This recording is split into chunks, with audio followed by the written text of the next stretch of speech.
Hello बच्चों, कैसे हो आप लोग। कल का जो वीडियो लेक्चर था इसके अंदर हमने सदिश गुणा देखा था कि कोई भी दो सदिश राशियां जो होती हैं उनको हम किस तरीके से गुणा करें कि जो परिणामी अपने पास आए वो भी कैसी राशि आए, सदिश राशि आए। तो हमने देखा था कि ए क्रॉस बी फाइंड किया हमने। ए क्रॉस बी क्या होता है, ए का मापांक, बी का मापांक साइन थीटा और एन कैप। एन कैप जो है वो यहाँ पर होता है इकाई सदिश जो ए क्रॉस बी की दिशा को दर्शाता है। और ए क्रॉस बी के परिणामी की जो दिशा है वो हमने क्या बताई थी कि ए क्रॉस बी का जो परिणामी है उस परिणामी की दिशा ए व बी दोनों के तल के क्या होती है, लंबवत होती है। दोनों के ही तल के लंबवत होती है। तो आज जो है वो अपने पास वेक्टर का लास्ट वीडियो लेक्चर है, आज हम लोग इसको फिनिश कर देंगे। तो आज के वीडियो लेक्चर के अंदर हम कुछ बची हुई चीज़ें जो हैं, कुछ इंपॉर्टेंट पॉइंट्स जो है वो डिस्कस करेंगे और साथ ही में कुछ न्यूमेरिकल प्रॉब्लम भी डिस्कस करेंगे। तो चलिए स्टार्ट करते हैं। आपके जो लास्ट इसके अंदर टॉपिक बचा हुआ है वो आपके पास है लामी की प्रमेय। लामी प्रमेय। अब लामी प्रमेय जो है वो क्या होती है, लामी प्रमेय होती है कि जब एक ही बिंदु के ऊपर तीन बल लग रहे हों, अगर दो बल लग रहे हों तो हमारे पास कंडीशन होती है कि हम उन दोनों का परिणामी ज्ञात कर लेते हैं, या तो योग का परिणामी ज्ञात कर लेते हैं या अंतर का परिणामी ज्ञात कर लेते हैं। लेकिन अगर एक ही बिंदु के ऊपर तीन बल लग रहे हों, ठीक है, तो उनके लिए हम लोग क्या कंडीशन यूज कर सकते हैं, तो वो कंडीशन जो है वो लामी ने दी थी और उसे बोला जाता है लामी प्रमेय। अब ये कंडीशन जो है वो क्या होती है कि मान लो आपके पास कोई तीन जो हैं वो सदिश राशियां हैं। पहली सदिश राशि है ए, ठीक है, दूसरी जो सदिश राशि है वो है अपने पास बी, और तीसरी सदिश राशि जो है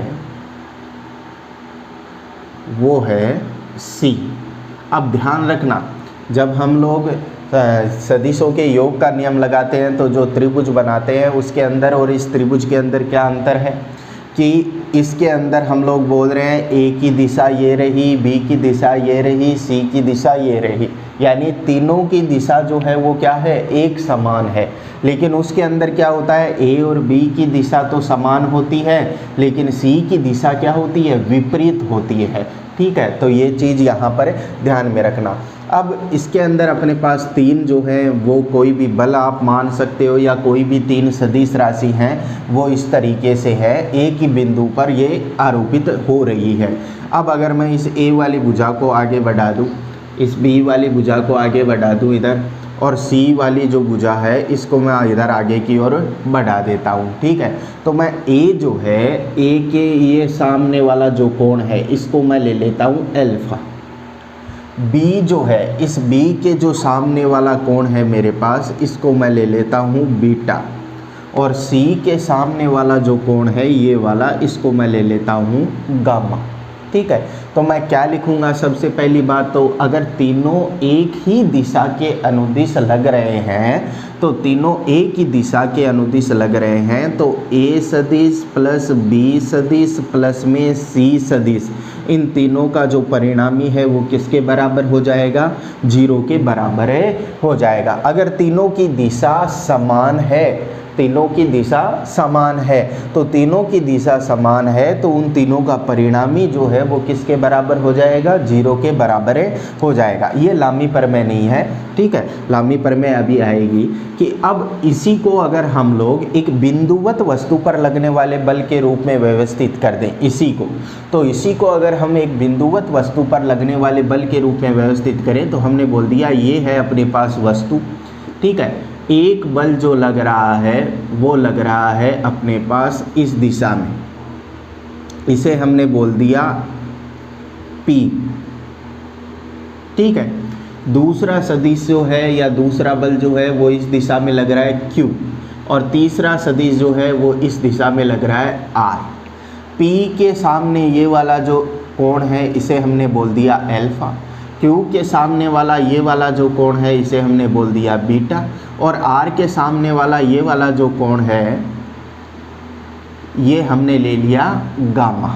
ठीक है, तो लामी की प्रमेय जो है वो क्या कहती है, लामी की प्रमेय जो है वो पहले इससे देखो, इससे हम लोग लामी की प्रमेय का कथन लिखेंगे।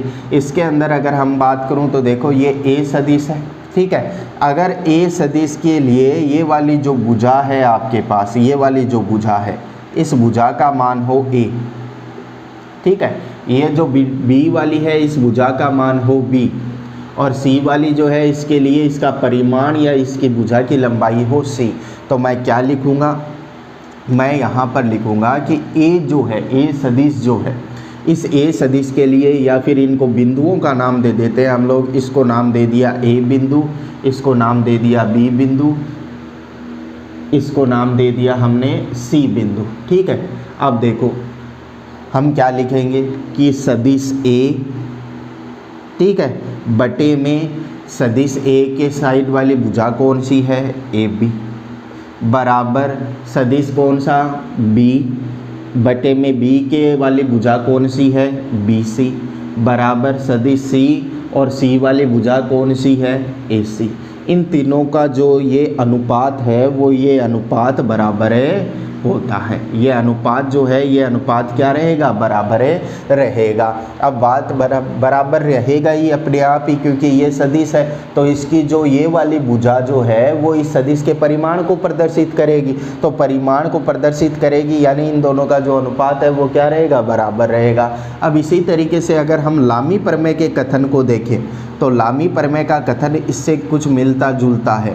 अब लामी प्रमेय का जो कथन है वो क्या होता है कि अगर किसी एक कण पर कोई 3 बल कार्यरत हैं तो उन 3 बलों के लिए हम बोलेंगे कि बल का परिमाण जो है वो काम में लेते हैं हम यहाँ पर, ठीक है। ये सदिश राशियों के अनुरूप प्रदर्शित कर रहा है, ये तीनों सदिश राशियाँ हैं चाहे वो बल हों, लेकिन हम काम में क्या लेते हैं, बल का परिमाण या उस सदिश राशि का परिमाण।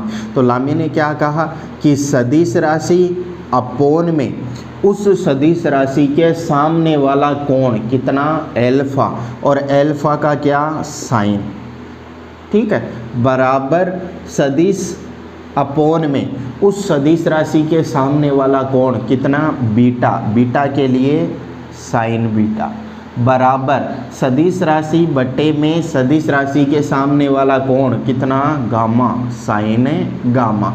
ये अनुपात हमेशा नियत रहता है। तो लामी पर मैंने क्या कहा, सदिश उसके सामने वाले कोण की ज्या, सदिश उसके सामने वाले कोण की ज्या, सदिश उसके सामने वाले कोण की ज्या, इन तीनों का जो अनुपात है वो क्या रहता है, हमेशा नियत रहता है। और ये लामी प्रमेय का कथन होता है। अब इसके अंदर होता क्या है कि जैसे अपने को 3 बल दिए हुए हैं, 3 में से किन्हीं एक बल का मान दे रहा है, 2 कोण का मान दे रहा है, तो तीनों बल आ जाएंगे, तीनों कोण आ जाएंगे। वहाँ मान दे रहा है, 2 कोण का मान दे रहा है, तो तीनों बल आ जाएंगे, तीनों कोण आ जाएंगे वहाँ पर। तो कोई भी 2 बल दे या 1 कोण दे, या कोई भी 2 कोण देकर 1 बल देता है और दूसरा बल पूछ रहा है, तो वहाँ पर हम ये लामी प्रमेय जो है वो लगा सकते हैं। और ये चीज़ जो है वो आप लोगों को ध्यान में रखनी है कि अगर 3 सदिश राशियों को एक ही दिशा के अनुदिश किसी त्रिभुज की भुजाओं द्वारा प्रदर्शित किया जाए तो उन तीनों का परिणामी 0 के बराबर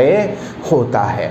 चलिए अब इस चैप्टर के कुछ इम्पोर्टेंट पॉइंट्स जो है वो डिस्कस करते हैं हम लोग।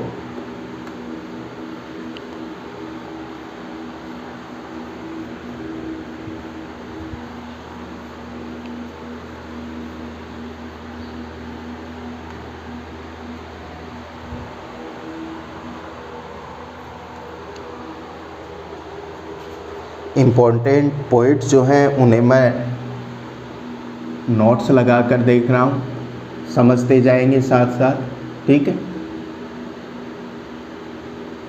नोट लगाकर पहला जो नोट है वो हम बात करते हैं समतलीय, असमतलीय और जो संरेखीय सदिश होता है। संरेखीय सदिश का मतलब क्या होता है, जो एक ही रेखा के अनुदिश होते हैं। तो न्यूनतम कितने संरेखीय सदिश होना चाहिए जिनका परिणामी 0 हो सकता है। तो देखो न्यूनतम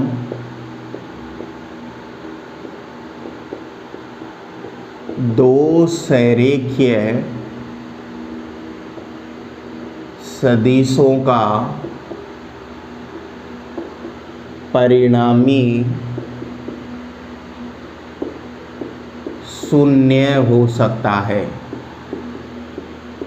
अब सरेखे का मतलब क्या है? एक ही रेखा के अनुदिश, यानी या तो वो समान, हमने देखा था सरेखे का मतलब एक ही रेखा के अनुदिश। जैसे इधर कोई एक सदिश है अपने पास ए, ठीक है, और दूसरा सदिश जो है वो इसी रेखा के अनुदिश है। अब इसी रेखा के अनुदिश है तो या तो वो इसी दिशा में है, ठीक है, या फिर इसके क्या है, विपरीत दिशा में है।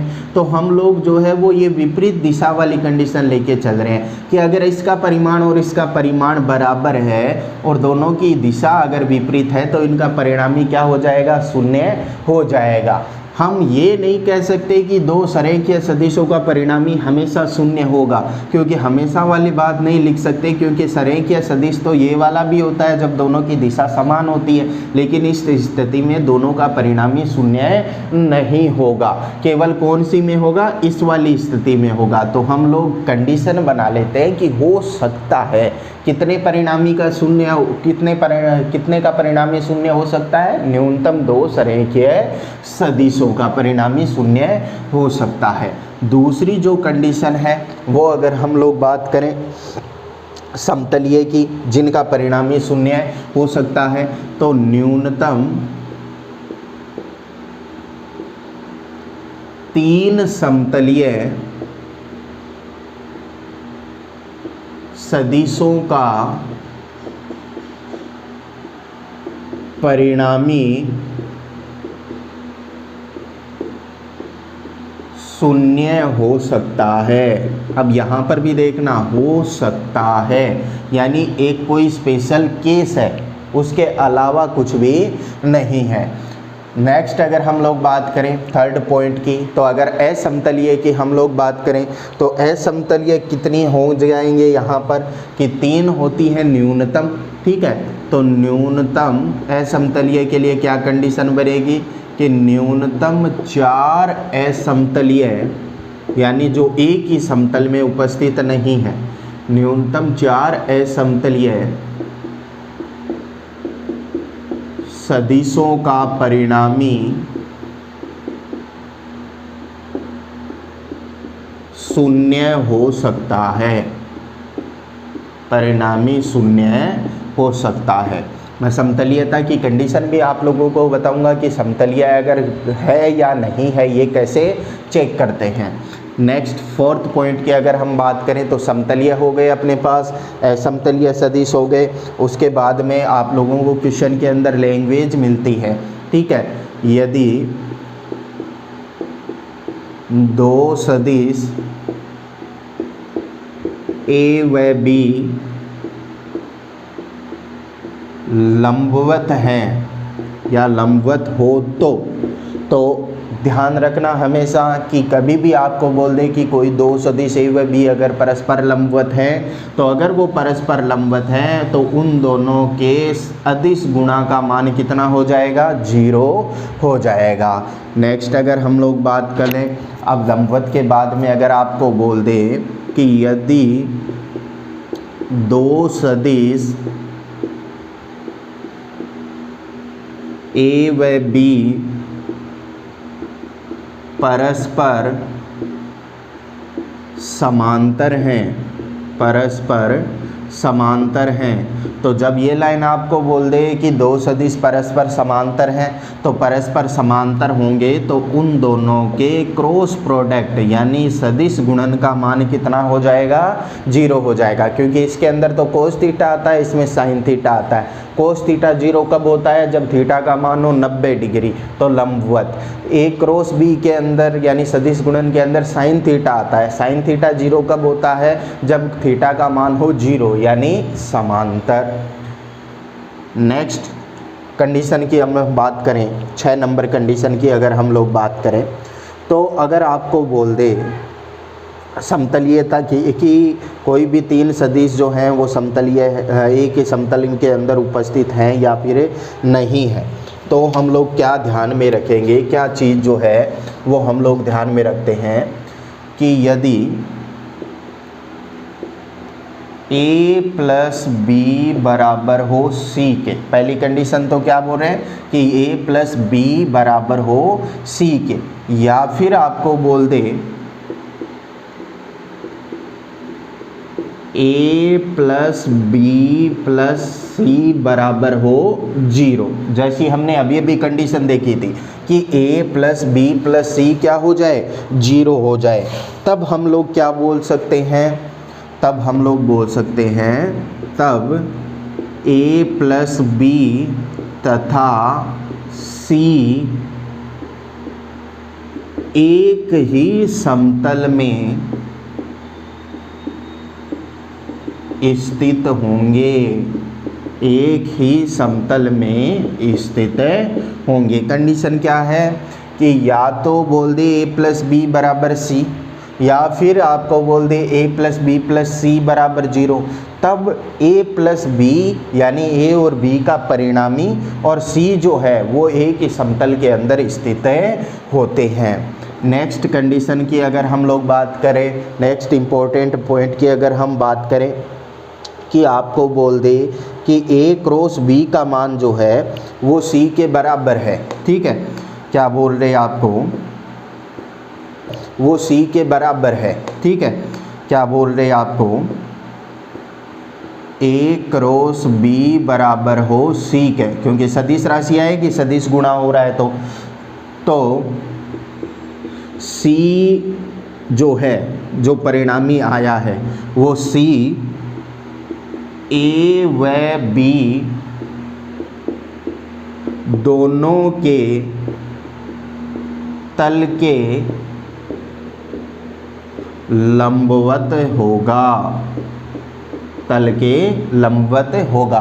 इनमें से कई सारी चीज़ें हम लोगों ने पहले पढ़ रखी है पूरे चैप्टर के अंदर, लेकिन उनका ये निचोड़ है कि हाँ भाई ये चीज़ें जो हैं वो हमें स्पेशली ध्यान में रखनी है।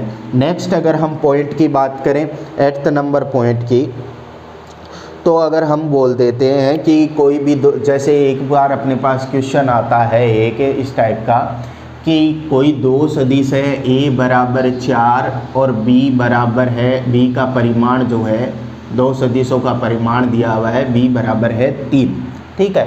तो अब इन दोनों के बीच का वो कोण नहीं दे रहा और ये पूछता है कि इन दोनों का परिणामी जो है वो क्या होगा।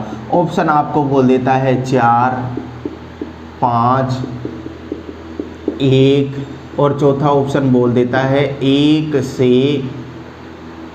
5 के मध्य, 1 से 5 के मध्य, ये कुछ ऑप्शन आपको बोल देता है।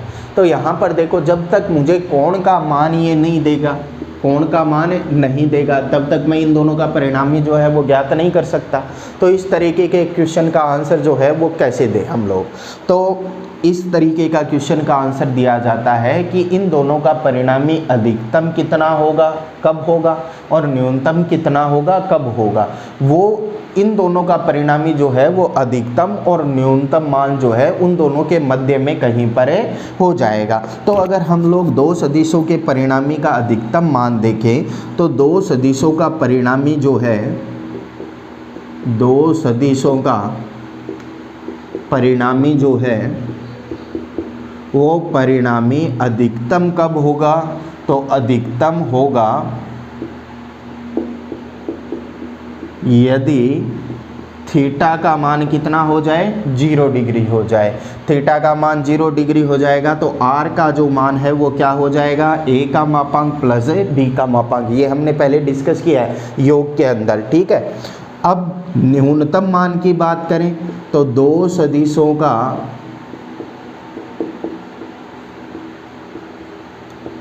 परिणामी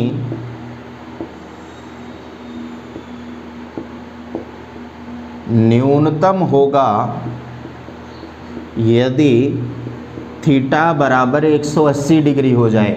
थीटा बराबर 180 डिग्री हो जाएगा यानी वैकलन की स्थिति आ गई, और उस स्थिति में मान कितना होता है, a माइनस b। तो यहाँ पर देखो 1 से 5 नहीं, 1 से 7 के मध्य, ठीक है। तो देखो एक हमें थीटा का मान दिया हुआ नहीं है, हमें ये पूछे कि इन दोनों का परिणामी क्या होगा, तो हम 4 नहीं बोल सकते कन्फर्म, हम कन्फर्म 5 भी नहीं बोल सकते, हम ये भी नहीं बोल सकते कि 1 है क्या, क्योंकि 1 वाली स्थिति क्या हो गई, थीटा बराबर 180 डिग्री वाली। तो हमने कोण जब तक नहीं दिया हुआ है तब तक हम कन्फर्म इनमें से आंसर नहीं दे सकते। तो हम लोग कन्फर्म आंसर कब क्या देंगे, हम बोलेंगे कि इसका न्यूनतम मान जो है वो a माइनस बी यानी 1 हो सकता है, और अधिकतम मान a प्लस बी यानी कितना हो सकता है, 7 हो सकता है। तो इसका जो मान है, परिणामी का जो मान है वो 1 से 7 के मध्य में कहीं पर होगा। जरूरी नहीं कि इसके मध्य 6 ही हो, 6 ही मान हो जाए, हो सकता है। वो किस पर निर्भर करेगा, कोण पर निर्भर करेगा। तो हम बोलेंगे कि मान जो है वो कन्फर्म क्या होगा, 1 से 7 के मध्य होगा। तो इस तरीके का कोई क्वेश्चन आए तो हम लोग अधिकतम और न्यूनतम मान जो है उसे काम में लेते हैं। चलिए नेक्स्ट पॉइंट पर हम लोग चलते हैं।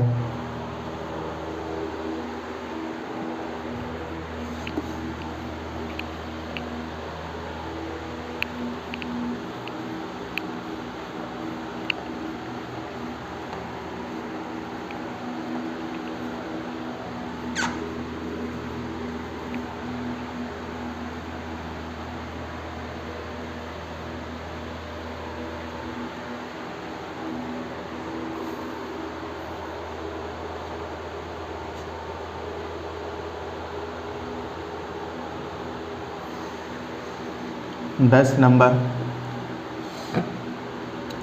हमें पता है कि दो सदिशों के मध्य का कोण कितना होता है।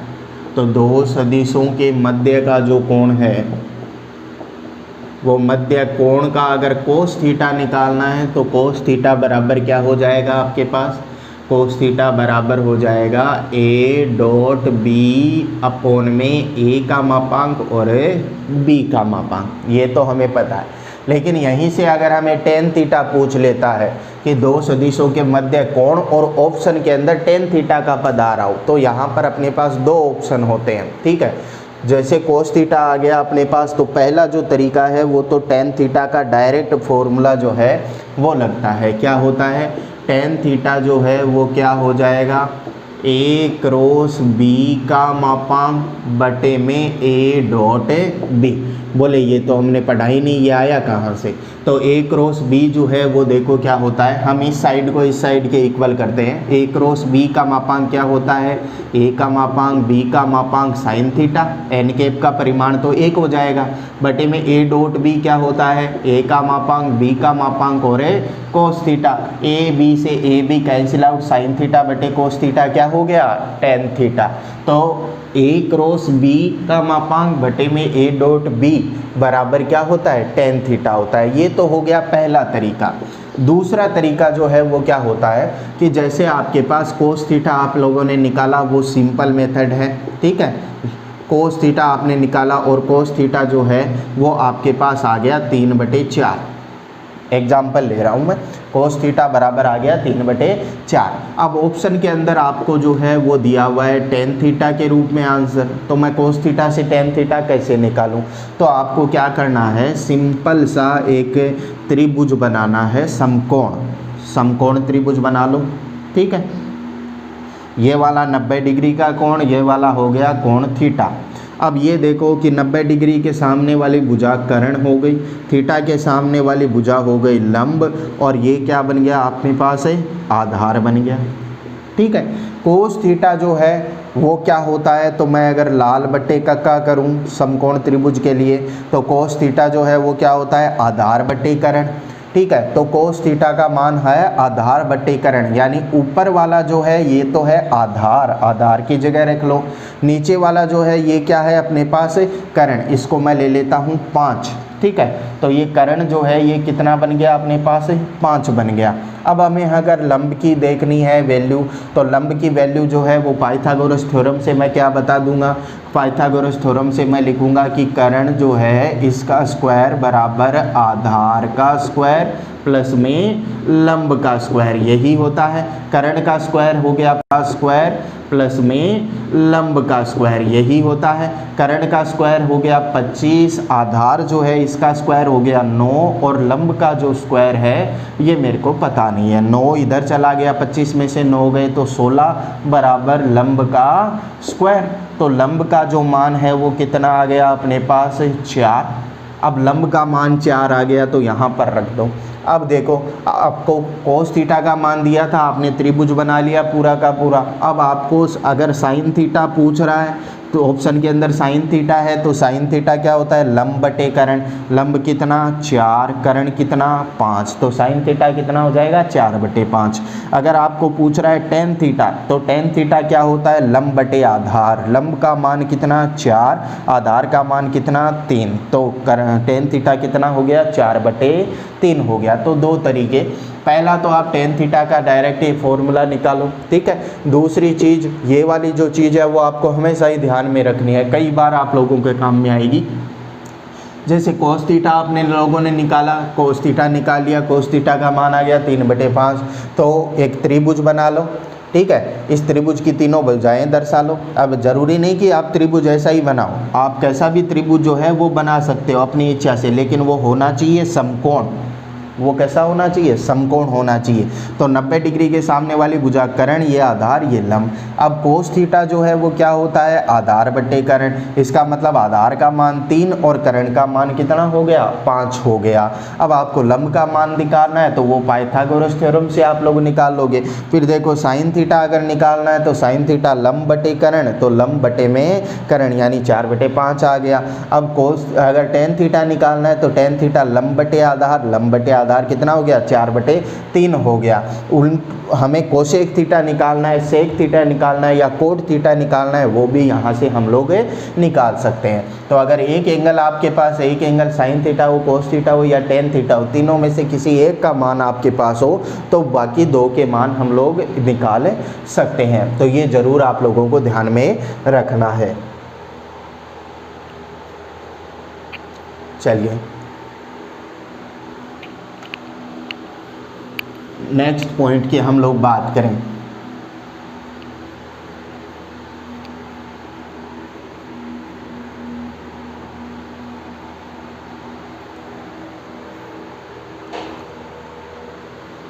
ग्यारह नंबर। तो 11 नंबर क्या होता है, एक सदिश का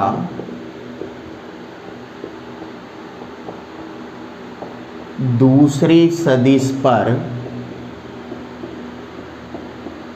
प्रक्षेप। एक सदिश का दूसरे सदिश पर प्रक्षेप। अब ये जो प्रक्षेप है वो क्या होता है, प्रक्षेप होता है कि एक सदिश से दूसरे सदिश पर हम कोई लंब डाल देते हैं, तो उस लंब की जो लंबाई है वही क्या होती है प्रक्षेप होती है। तो प्रक्षेप का सीधा सीधा मीनिंग जो है वो क्या है कि एक सदिश से दूसरे सदिश पर लंब डाला जा रहा है, तो जो लंब डाला जा रहा है उसकी लंबाई जो है वही क्या होती है प्रक्षेप होता है। तो इसके लिए हमें दो चीज़ें जो है वो ध्यान में रखनी है कि अगर आपको बोल दे कोई भी दो सदिश है बी और ए, कोई भी दो सदिश है बी और ए, तो आपको बोल दे सदिश बी का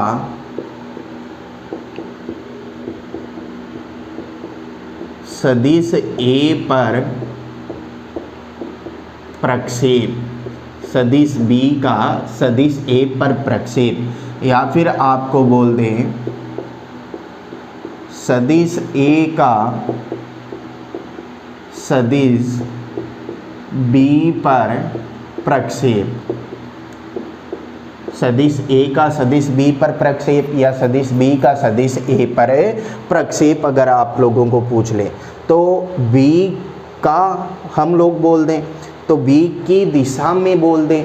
जैसे ऊपर वाला जो हमने लिखा है सदिश बी का सदिश ए पर प्रक्षेप, इसको हम लोग ऐसे भी लिख सकते हैं सदिश बी की दिशा में सदिश ए का प्रक्षेप, ठीक है। सदिश बी की दिशा में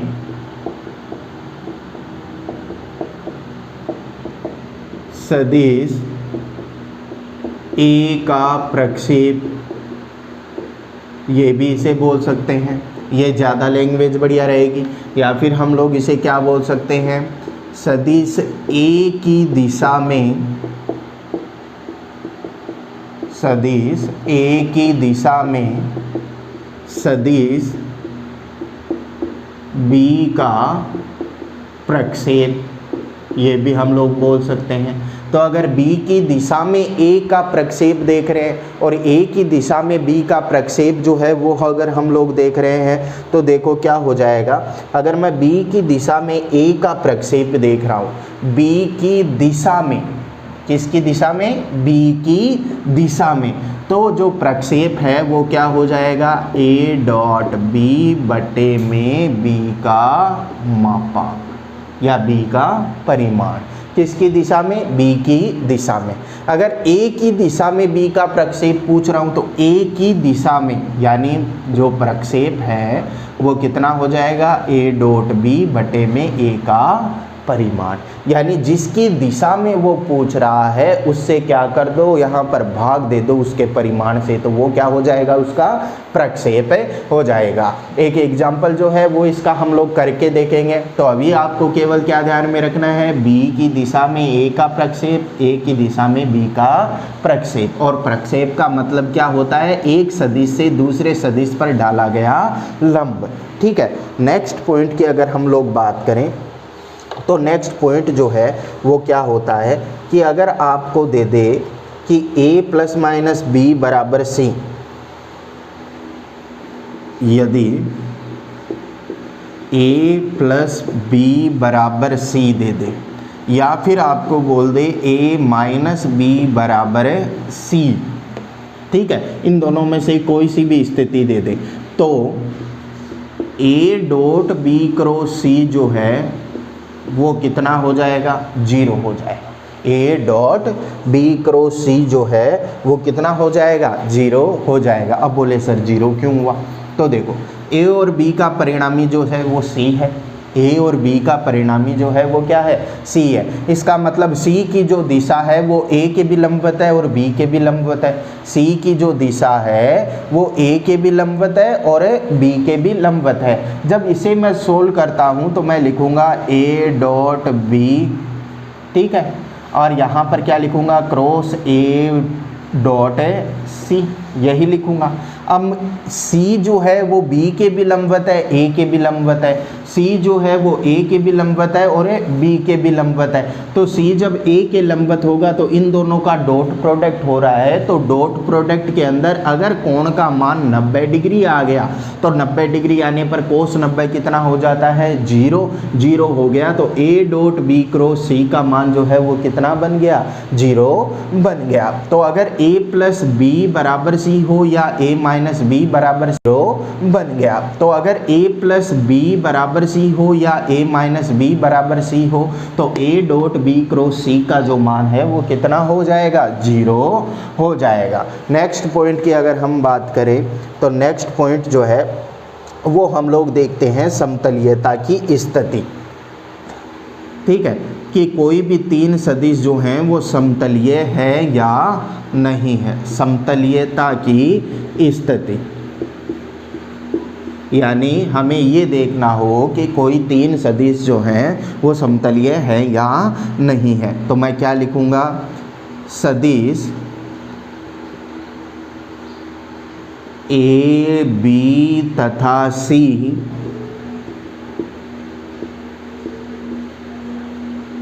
समतलीय होंगे यदि, समतलीय होंगे यदि, क्या बोल सकता हूँ मैं, यदि a डॉट बी क्रॉस सी बराबर हो 0।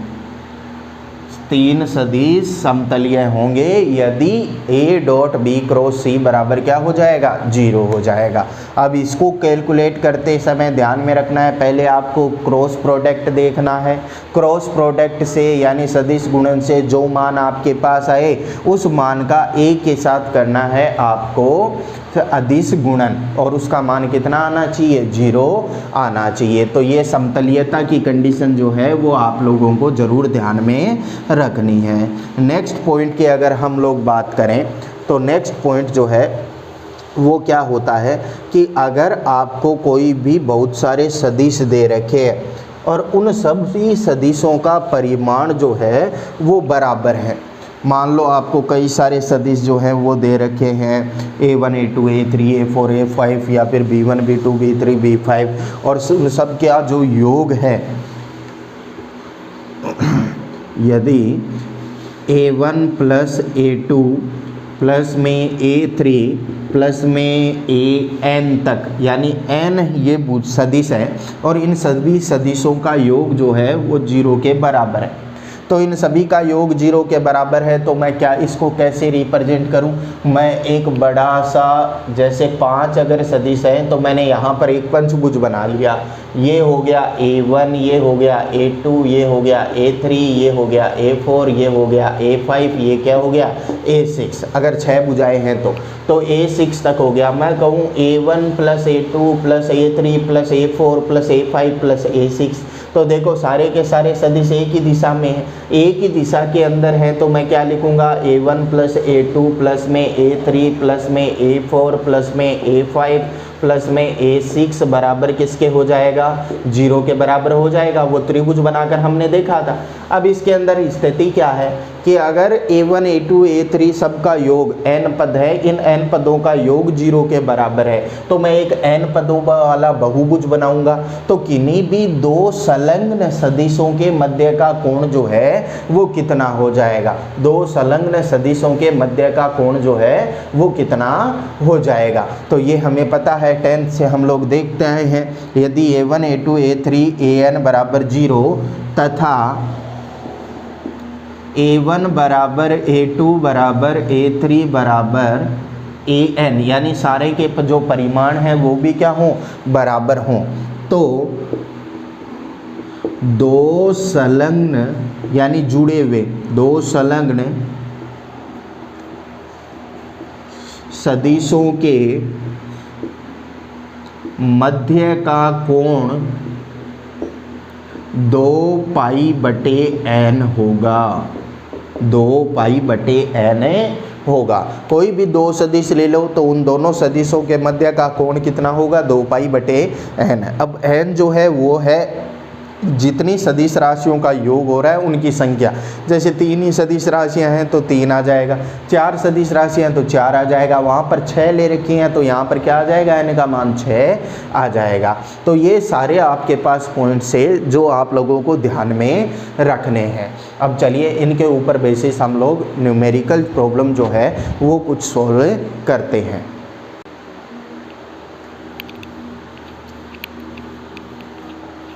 ये जो यहाँ पर मैंने जितने भी नोट्स लगाकर पॉइंट लिखवाए हैं ये आपको ज़रूर एक बार पढ़ने हैं, जब भी आप कोई शीट सॉल्व करने बैठो तो उस टाइम। और आज आपको इसकी वेक्टर की आज या फिर कल जो है DPP मिल जाएगी, शीट मिल जाएगी कंप्लीट, तो उसे आप लोग सॉल्व करें।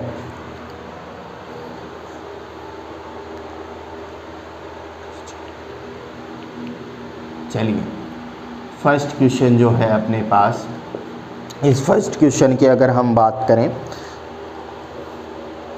तो फर्स्ट क्वेश्चन अपने पास है कि किसी इकाई सदिश को, आपको नज़र आ रहा होगा, किसी इकाई सदिश को 0.5i plus 0.8j plus c के द्वारा प्रदर्शित किया जाता है।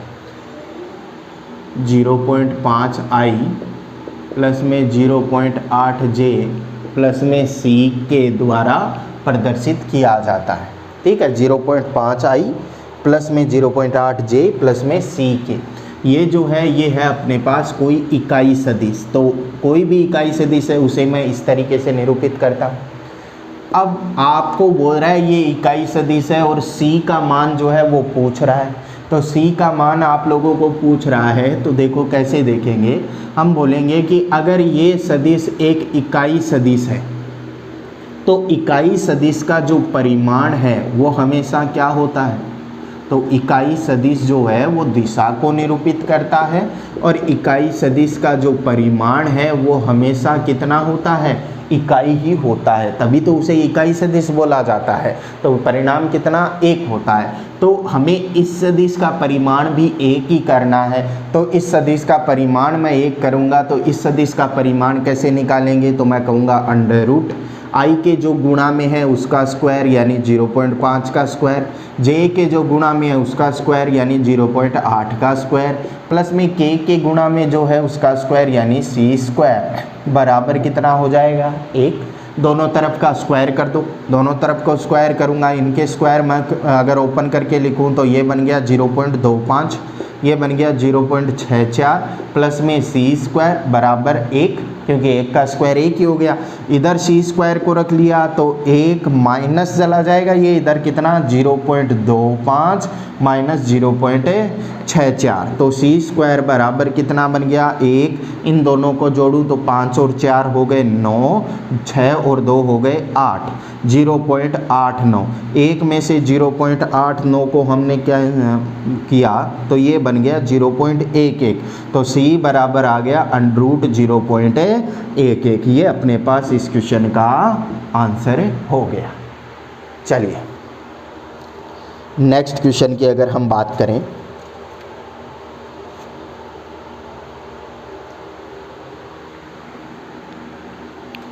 नेक्स्ट क्वेश्चन जो है वो अपने को बोल रहा है कि दो इकाई सदिश है, उन दोनों इकाई सदिश का योग जो है वो भी क्या है, एक इकाई सदिश ही है। दो इकाई सदिशों का योग भी एक इकाई सदिश हो तो इनके अंतर का परिमाण जो है वो कितना होगा। तो हम लोग बोलेंगे कि दो इकाई सदिशों का योग जो है वो भी एक इकाई सदिश ही हो, ठीक है। तो इनके अंतर का जो परिमाण है वो कितना हो जाएगा, ये आपको पूछ रहा है, ये आपको दे रहा है कि दो इकाई सदिशों के योग का योग इकाई सदिश हो तो इनके अंतर का परिमाण कितना होगा। अब ये दोनों जो इकाई सदिश हैं इनकी अगर हम लोग बात करें तो इकाई सदिश हमने अलग अलग लिए ए बी सी। अब इकाई सदिश जो है इनका परिमाण चाहे वो कोई सा भी हो, उनका परिमाण जो है वो कितना होता है, 1 होता है। तो जो स्थिति अपने को दी हुई है इसके अनुसार अगर हम इन दोनों भागों का परिमाण निकालें तो ये तो है a प्लस बी, तो मैं कहूँगा a प्लस बी का परिमाण बराबर हो जाएगा c के परिमाण के, यही अपने को बोल रहा है। तो a प्लस बी का जो योग का परिणामी है वो क्या होता है, अंडर रूट a के परिमाण का स्क्वायर प्लस में b के परिमाण का स्क्वायर प्लस में 2a का परिमाण b का परिमाण कोस थीटा बराबर कितना, c का परिमाण। अब अकेले c का परिमाण तो अकेले का परिमाण कितना हो जाएगा 1, क्योंकि इकाई सदिश है ये। दोनों तरफ का स्क्वायर कर दें और इकाई सदिश का परिमाण यहाँ पर रख दें तो 1 प्लस में 1 का स्क्वायर 1 प्लस में 2 गुणा में 1 गुणा 1 कोस थीटा बराबर इधर 1 का स्क्वायर 1 ही हो जाएगा।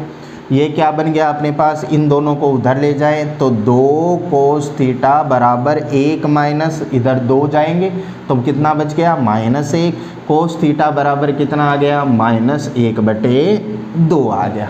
चलिए अब अपने को पूछ क्या रहा है कि a माइनस बी यानी अंतर का जो परिमाण है वो कितना होगा। तो अंतर के अगर हम परिमाण की बात करें तो अंतर का जो परिमाण है वो क्या हो जाएगा, तो अंतर का जो परिमाण है वो होता है √a का मापांक का स्क्वायर b के मापांक का स्क्वायर माइनस में 2a का मापांक b का मापांक कोस थीटा, यही होता है। मान रखो यहाँ पर a का जो परिमाण है इसका स्क्वायर यानी 1 का स्क्वायर, b का 1 का स्क्वायर माइनस में 2 1 का परिमाण 1 b का परिमाण 1 कोस थीटा का मान कितना आया अपने पास -1/2।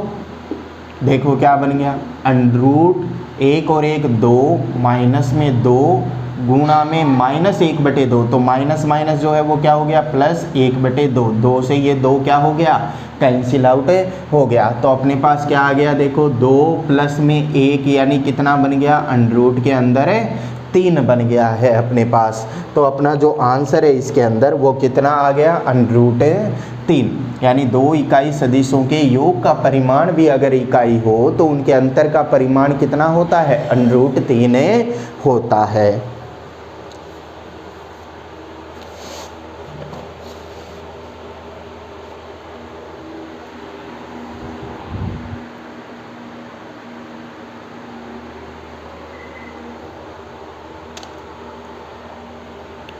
चलिए नेक्स्ट क्वेश्चन पर चलते हैं।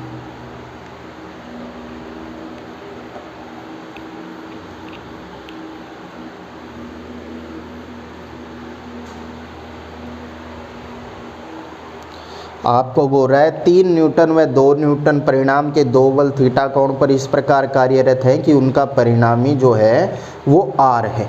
ठीक है, यदि प्रथम बल को 6 न्यूटन तक बढ़ा दिया जाए तो परिणामी बल 2r हो जाता है, तो थीटा का मान क्या होगा।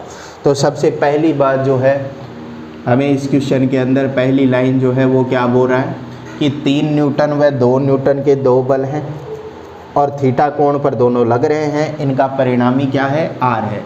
तो 3 न्यूटन यानी A बराबर A सदिश जो है इसका परिणामी है 3, B सदिश का परिणामी जो है वो है 2, B सदिश का परिमाण 2, तो इनका जो परिणामी है वो परिणामी जो है वो कितना हो गया, इनका परिणामी जो है वो हो गया अपने पास R। ठीक है, परिणामी जो है वो हो गया अपने पास R। ठीक है, परिणामी जो है इसका वो हो गया R, ये अपने को दे रहा है। ठीक है, दूसरी चीज़ अपने को बोल रहा है कि अगर मैं A का मान 6 तक बढ़ा दूं यानी 6 कर दूं तो परिणामी जो है वो कितना हो जाता है 2R हो जाता है। तो आपको बस ये कंडीशन ही लेके चलनी है। दूसरी जो बात है वो क्या बोल दी कि A का जो परिमाण है वो 6 न्यूटन तक अगर बढ़ा दिया तो B जो है इसका उतना ही है, लेकिन परिणामी जो है वो कितना बन गया, अब परिणामी जो है वो कितना हो गया, अब 2r हो गया। दोनों सदिशों के मध्य का जो कोण है वो आपको थीटा बता रहा है। चलिए यहाँ पर इस वाली स्थिति की बात करें तो हम कहेंगे A व B का परिणामी R, तो परिणामी R, परिणामी होता क्या है अंडर रूट A का स्क्वायर प्लस में B का स्क्वायर प्लस में 2AB कोस थीटा, यही होता है। R ये दिया हुआ है अपने को परिणामी R, रख दो मान A का और B का, तो R बराबर कितना बन जाएगा, स्क्वायर कर दूं तो पहले तो दोनों तरफ तो अंडर रूट हट जाएगा। A का स्क्वायर यानी 3 का स्क्वायर 9, B का स्क्वायर 4 प्लस में 2, A का मान 3 B का मान 2 कोस थीटा। तो R स्क्वायर बराबर आ गया आपके पास 9 और 4 कितने हो गए 13, प्लस में ये कितना बन गया 12 कोस थीटा। इसे हमने बोल दिया एक बार समीकरण 1। चलिए आपको ये वाली कंडीशन ध्यान में रखनी है। इस वाले कंडीशन के अकॉर्डिंग हम लोग चलें तो A का मान 6, B का मान 2, परिणामी कितना 2R, तो हमने लिख दिया 2R बराबर में, अब देखो मैं यहीं से कंटिन्यू अगर कर देता हूँ तो देखो 2R लिख दिया, तो 2R का हम क्या करेंगे स्क्वायर बराबर कितना A का स्क्वायर कितना हो जाएगा 36, B का स्क्वायर कितना 4 प्लस में 2 गुणा A गुणा B कोस थीटा, ये हो गया अपने पास। चलिए ये कितना बन गया 4R स्क्वायर बराबर में 36 और 4 कितने हो गए 40 प्लस में 24 कोस थीटा। इसे हमने नाम दे दिया समीकरण 2। अब देखो हमें ज्ञात क्या करना है, तो हमें जो है वो क्या ज्ञात करना है थीटा का मान। अब थीटा का मान अगर हमें इन दोनों समीकरणों से ज्ञात करना है तो r को गायब करना पड़ेगा, और r को जो है वो कैसे गायब करें हम लोग, तो r को हम लोग गायब कर देते हैं समीकरण 1 में 2 का भाग देकर। तो समीकरण 1 में 2 का भाग देंगे तो 1 के अंदर क्या है इधर r स्क्वायर, 2 में इधर क्या है 4r स्क्वायर, 1 में इधर क्या है 13 प्लस 12 कोस थीटा, और 2 में इधर क्या है 40 प्लस 24 कोस थीटा। चलिए r स्क्वायर से r स्क्वायर क्या हो गया कैंसिल आउट हो गया, वज्र गुना कर दो, ये इधर जाएगा ये इधर जाएगा ये इधर जाएगा, तो 40 प्लस 24 कोस थीटा बराबर 13 गुना 4 कितने बन गए 52 प्लस 12 गुना 4 कितने बन गए 48 कोस थीटा। अपने को कोस थीटा निकालना है तो इस कोस थीटा को इधर ले जाओ, इसको इधर ले आओ। तो इसको इधर ले जाऊंगा तो 48 माइनस 24 कोस थीटा। 48 में से 24 चले गए तो कितने बच गए? 24 कोस थीटा बच गए। 40 ये इधर आएगा तो माइनस का 40 माइनस 52, तो 40 में से माइनस 52 गए तो कितना बन गया? माइनस का 12। कोस थीटा का मान कितना आ जाएगा? कोस थीटा बराबर माइनस के 12, 24 आ गया नीचे, 12 दूना 24, तो कोस थीटा का मान जो है वो कितना आ गया? माइनस का 1/2 आ गया। तो यहाँ से थीटा का मान अपने पास निकल जाएगा। तो ये अपने पास आंसर हो गया अपने क्वेश्चन का। ठीक है, चलिए आज के वीडियो लेक्चर के अंदर इतना ही। ठीक है, नेक्स्ट वीडियो लेक्चर जो है वो अपना नेक्स्ट टॉपिक का होगा। इससे संबंधित कोई भी प्रॉब्लम आपको हो, सीट के अंदर कोई भी प्रॉब्लम आपको हो, तो आप उस प्रॉब्लम की फ़ोटो क्लिक करके व्हाट्सअप नंबर पर या फिर अपनी जो कोचिंग की ऐप है उस ऐप के ऊपर आप अपलोड कर सकते हो। मैं उसका रिप्लाई जो है वो देने की कोशिश करूँगा। Thank you.